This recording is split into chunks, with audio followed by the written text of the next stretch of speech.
Do you feel like you're on the happiest place on earth yet? Disney is perceived as the place solely dedicated to making people's wildest wishes and dreams come true through the world of fantasy. So how, as a place that is associated with happiness, fun, and blissful magic, turned from this into this? This short video is going to give a brief background to Disney, why many people dislike Disney, what the concept of culture jamming is in conjunction with culture jamming theorists, and then how Disney and culture jamming relate to my media item. The Walt Disney Company was founded in 1923 in LA, California by Walt Disney and his brother Roy Disney. Disney started out as a cartoon studio where the likes of this creature were born. Mickey Mouse was so popular that many more cartoons followed, as well as the first coloured animated feature film, Flowers and Trees. Flowers and Trees was so successful that it even won an Academy Award for Best Cartoon in 1932, which was the first year the category existed. Due to Mickey Mouse's popularity, merchandise such as dolls, dishes, radios, clothes, and a whole lot more began to sell quite rapidly. After grounding such a magical and likeable creature, Walt Disney went on to create the first Disney animated film, the first completely live action film, the first computer-generated film, and then returned to animated films with my personal favourite, Cinderella. However, in 1955, Disney took an alternative path away from movies and cartoon series with the opening of the first Disneyland in Anaheim, California. Walt Disney's aim with the creation of the Disney theme parks was for them to never be complete, as long as there was imagination left in the world.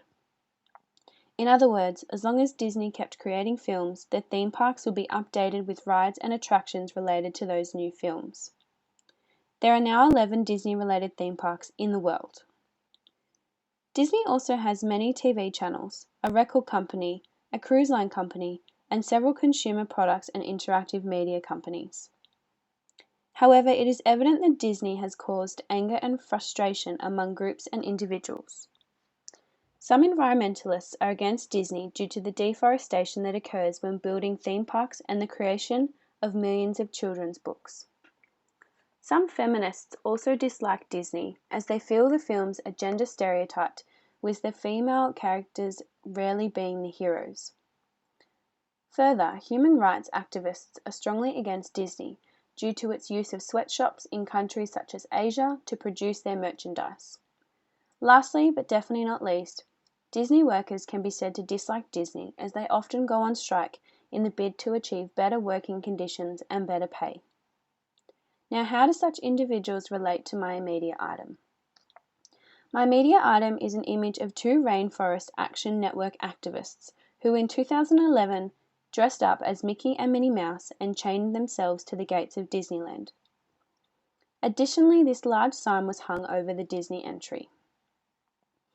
The activists were protesting against Disney's refusal to protect the supply chains from controversial Indonesian fiber, which was used to print and publish Disney books. The aim of the non-violent protest was to persuade and influence the Walt Disney Company, who was the largest publisher of children's books, to eliminate its affiliation with Indonesian fiber and thus protect the tigers and rainforests, as alluded to in my media item. This image shows that rainforest destruction is not a fairy tale, but a harsh reality.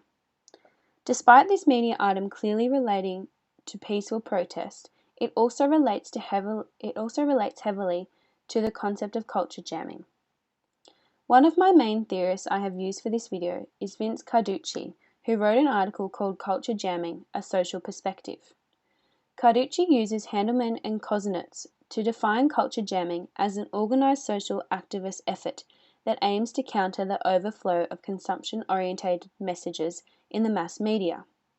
In other words, it challenges consumers to question whether or not they should buy products from a certain label or company. It takes a media piece like this and turns it into this. The term culture jamming is a form of non-violent protest that has been around since the 1970s.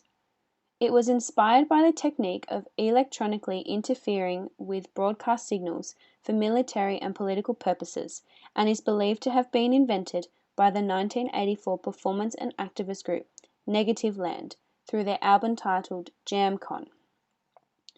Klein, who is mentioned in Carducci, summarizes the ability of culture jamming quite perfectly in relation to the individuals who dislike Disney.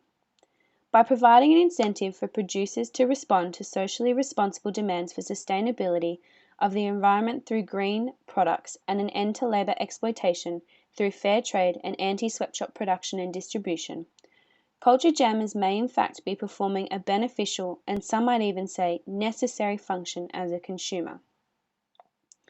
The second theorist that I have drawn information from is an article written by Danji Noam called Culture Jamming.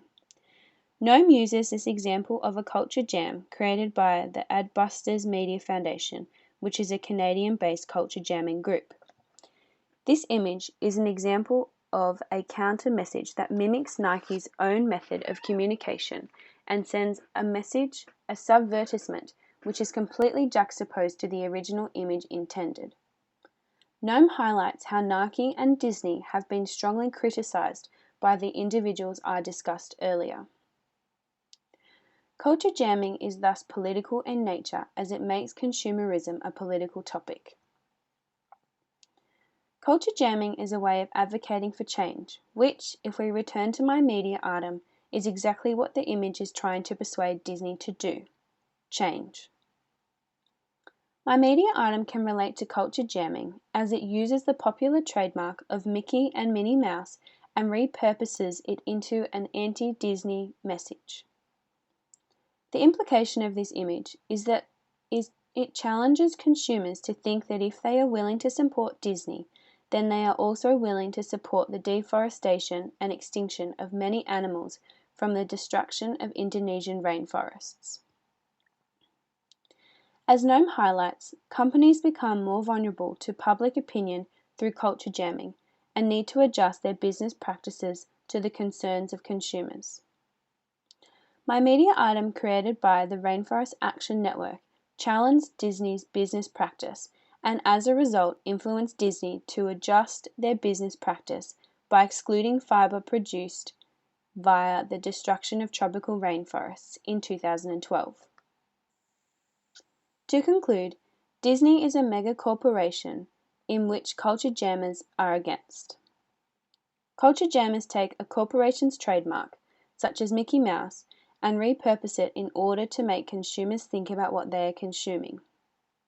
My media item is thus a prime example of a culture jam. Thank you for watching.